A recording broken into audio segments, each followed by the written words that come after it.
Sebenarnya kita tidak dilarang memelihara binatang ya, tapi memang untuk kasus toxoplasmosis itu memang banyak sekali di kucing. Di anjing ada tapi nggak banyak. Memang paling banyak itu di kucing ya. Karena kalau memang kita sudah hamil baru kita periksa sebenarnya sudah agak terlambat. Karena terapi toksoplasma itu sendiri harusnya dilakukan sebelum ibu memutuskan untuk hamil.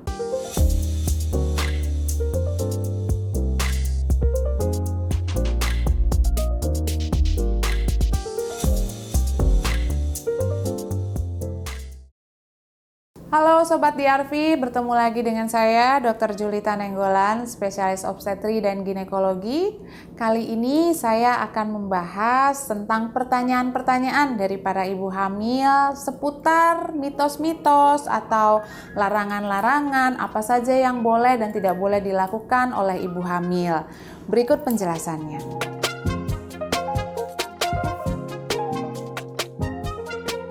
Jawabannya boleh, ya.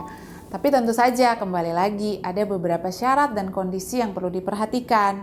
Pertama, pastikan bahwa ibu hamilnya tidak alergi terhadap makanan-makanan laut. Kedua, makanan laut yang kita beli, yang kita makan itu memang segar. Bukan makanan-makanan yang nggak jelas dari mana gitu ya. Karena tidak dipungkiri makanan-makanan laut ini mengandung, ada beberapa terutama kerang gitu ya, ada beberapa jenis ikan juga yang mengandung cukup banyak merkuri. Nah, merkuri ini memang sudah diteliti dan memang memiliki dampak yang kurang baik terhadap janin yang dikandung. Nah, selama ibu hamil mengkonsumsinya dengan porsi yang tepat, sebenarnya kita tidak melarang. Jadi sah-sah aja kalau ibu hamil misalnya pengen makan kepiting, atau pengen makan ikan, pengen makan kerang gitu ya. Tapi tentu saja dengan porsi yang sedikit dan terbatas, nggak yang banyak-banyak gitu ya.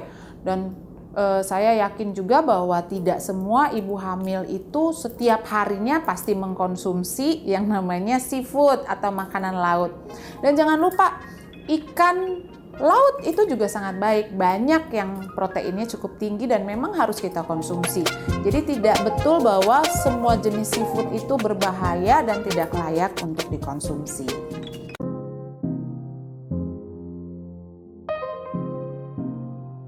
Untuk pertanyaan mengenai daging olahan ya, untuk daging olahan kita tahu sendiri, nggak usahkan ibu hamil, sebenarnya untuk kita semua daging olahan kalau kita terlalu sering konsumsi juga tidak baik ya. Inti makanan dari ibu hamil itu sebenarnya harus matang, harus bersih, harus bernutrisi. Nah, kalau kita makan daging, tentunya daging proteinnya sangat tinggi. Ini justru sangat dibutuhkan. Nah, kita orang Indonesia cenderung mengalami anemia defisiensi zat besi. Kenapa? Karena kita sangat jarang mengkonsumsi daging. Ya, daging merah itu paling tinggi mengandung Fe atau zat besi. Jadi sebenarnya untuk daging itu tidak ada masalah untuk dikonsumsi pada ibu hamil. Hanya saja kita harus pastikan bahwa daging olahan itu memang segar, memang matang ya, bukan setengah matang gitu ya.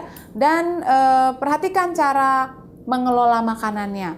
Kalau misalnya yang dibakar-bakar nih, ya kita tahu kalau yang namanya makanan bakar-bakaran itu, bakarannya itu kan bersifat karsinogenik atau rentan terhadap terjadinya kanker.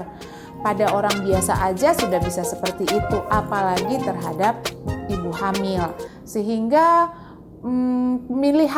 pemilihan atau berapa sering kita makan ini juga menjadi poin yang penting.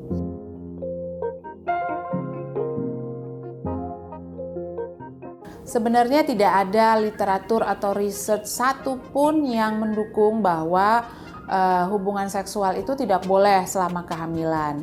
Hanya saja memang dengan kondisi tertentu kita dokter kandungan akan melarang untuk suami istri itu melakukan hubungan seksual terlebih dahulu. Contoh apa? Di trimester 1. Di trimester 1 itu paling sering terjadi pendarahan, ya, ancaman keguguran, kontraksi. Nah, tentu saja pada kasus-kasus seperti ini kita akan larang suami istri untuk melakukan hubungan seksual. Kemudian kasus di mana hamil sudah besar, kemudian sudah confirm bahwa ari-arinya menutupi jalan lahir. Nah, ini juga kita sangat strict mengatakan tidak boleh melakukan hubungan suami istri. Jadi ada beberapa kondisi tertentu yang memang mutlak kita melarang ibu hamil untuk berhubungan seksual terlebih dahulu. Tapi selama kondisi baik ya dari dokter kandungannya, nanti setelah memeriksa kondisi ibu dan janin semua bagus, jika ingin melakukan hubungan seksual silahkan dilakukan senyaman mungkin. Tidak ada patokan larangan tertentu, misalnya harus berapa kali atau harus bagaimana, itu sebenarnya tidak ada. Karena dari segi literatur, dari segi keilmuan juga sebenarnya belum ada bukti. Jadi silakan saja selama yang dilakukan itu aman dan nyaman untuk ibu hamilnya.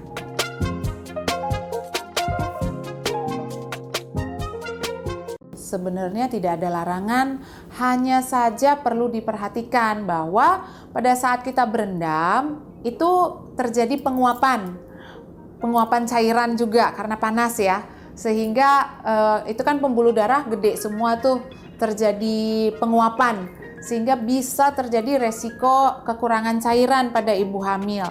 Dan ibu hamil tuh sangat rentan dengan hal-hal yang seperti itu. Sehingga kalau ibu mau berendam mungkin secukupnya. Maksudnya nggak usah terlalu lama-lama, boleh hanya beberapa menit gitu ya, 10-15 menit ibu ingin berendam itu sih silahkan. Habis itu minum lagi banyak air putih. Itu tips dari saya.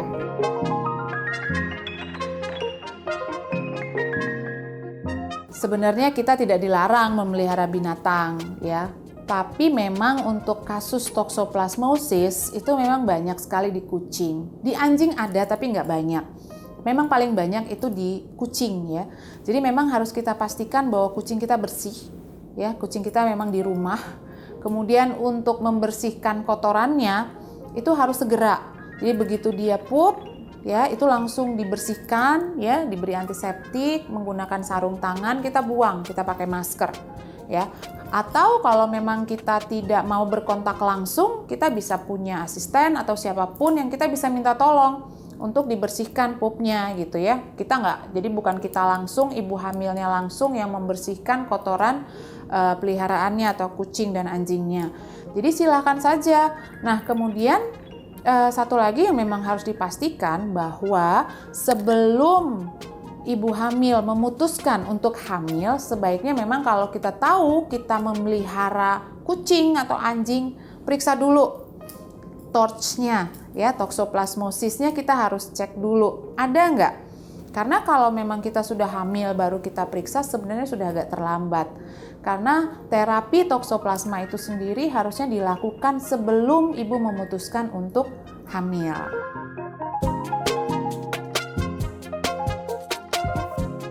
Sangat boleh. Aman nggak? Sangat aman sebenarnya. Kenapa sih perlu?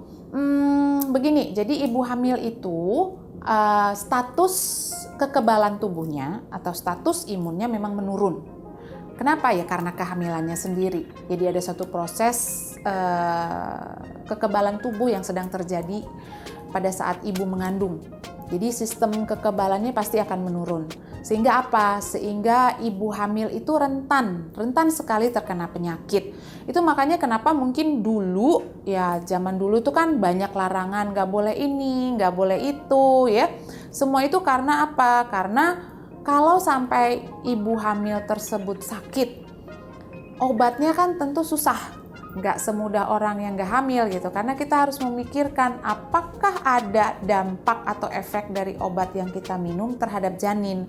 Itu makanya kenapa orang dulu sering melarang ini dan itu ya. Kenapa harus vaksin flu? Karena memang sekarang ini ya di cuaca yang tidak menentu sekarang ini kita tentu sering sekali terkena flu. Dan pada ibu hamil yang sistem imunnya sedang turun, flu itu paling senang nyerang gitu ya. Jadi ngobatinya juga susah. Kita harus pakai obat flu yang mana nih? Apakah kita harus sampai menggunakan antibiotik misalnya? Nah ini semua penuh pertimbangan. Sehingga kalau bisa ya jangan sampai sakit gitu ya, jangan sampai kena flu. Salah satu cara pencegahannya dengan vaksin flu. Lalu kapan ibu hamil direkomendasikan untuk mendapatkan vaksin influenza? Tentunya saja sesuai dengan rekomendasi seperti yang sudah dikeluarkan sebelumnya oleh Perhimpunan tentang vaksinasi COVID, amannya memang kita lakukan di trimester kedua dan ketiga. Nah, kembali lagi, flu ini kalau di luar negeri kan ada musimnya ya. Jadi begitu masuk bulan Berber tuh, mereka secara otomatis akan vaksin. Nah, mengingat kita cuacanya juga nggak menentu gitu ya, jadi bisa nanti dikomunikasikan dengan dokternya kapan waktu yang terbaik untuk ibu hamil mendapatkan vaksin. Jadi kalau kita tahu nih, oh kita udah masuk trimester 2, kita sudah masuk trimester 3 dan bentar lagi masuk nih masa-masa hujan gitu ya, pasti nih bakal sering flu. Nah, ibu hamil ingin melakukan vaksinasi di saat itu sangat kita rekomendasikan. Sekian dari saya. Terima kasih, salam sehat, sampai ketemu lagi.